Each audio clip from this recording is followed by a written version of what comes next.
Alright everyone, how are we doing? Welcome back to the channel. I'm so buzzing you're here today. When you think of the UK, what pops into your head? A nice cuppa maybe? Probably a bit of rain. But there's so much more than the stereotypes. We're a proper melting pot, a collection of islands, bursting with thousands of years of history, stories and cultures. Ancient stones sit a drive away from futuristic skyscrapers. So let's go on a bit of a journey together. These aren't just pretty places, they're the heartbeats of our culture. We're counting down my top 5, the ones that feel a bit magical, a bit exotic. Pop your guess in the comments. Which place will clinch number 1? Ready? Let's go. Right, so we're kicking off our countdown with a proper head-scratcher. A place that's been baffling people for literally thousands of years. We're heading down to the sweeping plains of Wiltshire, to number 5 on my list, Stonehenge.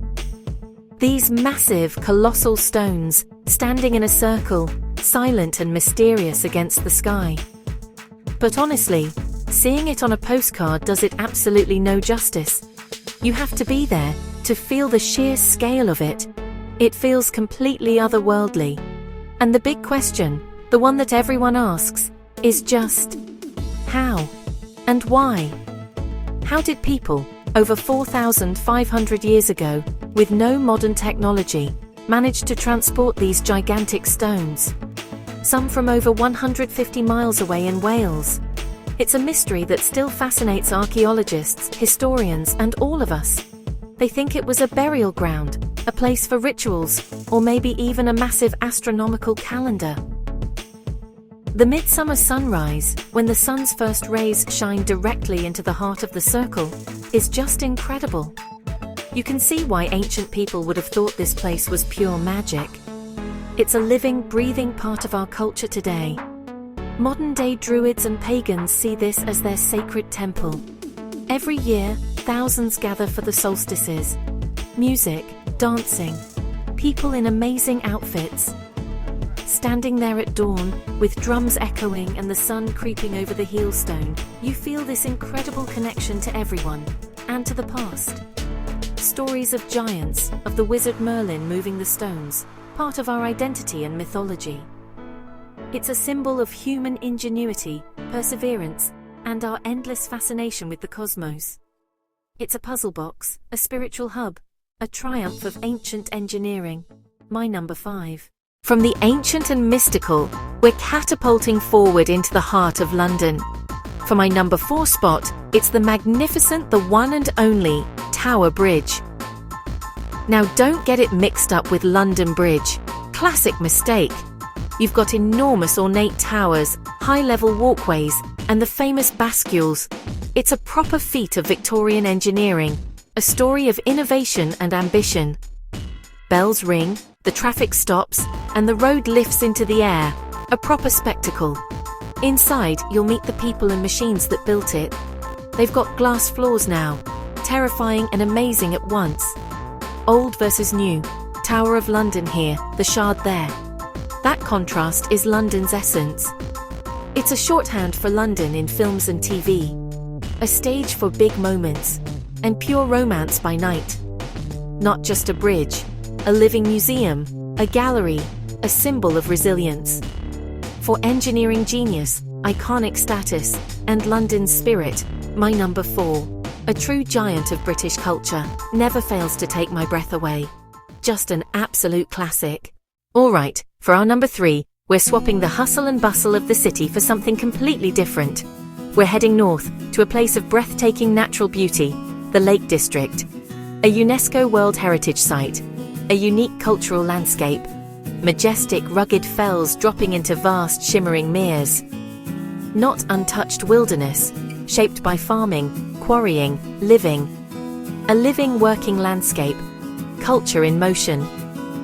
Birthplace of the Romantics. You can walk in Wordsworth's footsteps and visit Dove Cottage. Lonely clouds. Fields of daffodils. The views feel unchanged. Beatrix Potter's hilltop. Beloved tales sprung from this landscape. Sports born from the land. Wrestling, hound trailing, fell running. Sticky toffee pudding, Kendal mint cake, Cumberland sausage, tastes tied to place. Painters, photographers, makers, every town with galleries and craft. People shape the land. Culture helps preserve it.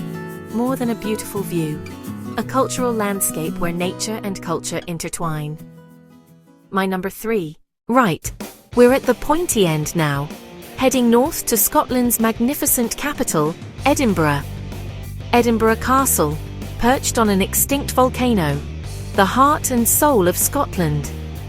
A symbol of independence, turbulent history, and vibrant culture. Walking up the Royal Mile, stepping back in time, a royal residence, a fortress, a prison, if these walls could talk. Mary, Queen of Scots, gave birth to James VI in a tiny room. The honours of Scotland and the Stone of Destiny. The Royal Edinburgh military tattoo transforms the esplanade, massed pipes and drums, pure goosebumps. The 1 o'clock gun, tourists jump, locals check their watches. Great Hall Armour, the National War Museum, treasures and tales. A living centre of culture, fearsome and beautiful. For its dramatic presence and national connection, my number 2. And so, here we are, the number 1 spot. More than a landmark, the cultural and political heartbeat of the United Kingdom. Big Ben is actually the massive bell inside the clock tower. The tower is Elizabeth Tower. Intricate Gothic revival, a work of art, where laws are made, a culture of debate, argument, tradition, and power. Centuries of rituals, a living, breathing democracy. The bongs of Big Ben, a sound of stability and continuity. From wartime defiance broadcast across the world to ringing in the new year, rebuilt after the 1834 fire, architecture as a cultural statement by Barry and Pugin. A Victorian palace housing a 21st century democracy, tradition versus progress. Its history, politics, art, sound, identity, everything. A place that belongs to everyone, where our story is written every day. The Houses of Parliament and Big Ben are, without a doubt, the UK's most mind-blowing spot. And that's a wrap. What a journey, eh? British culture isn't just one thing, it's many. Did I miss your favourite? Tell me below, and hit subscribe and the bell. Next time, the UK's top 5 hidden gems. You won't want to miss it.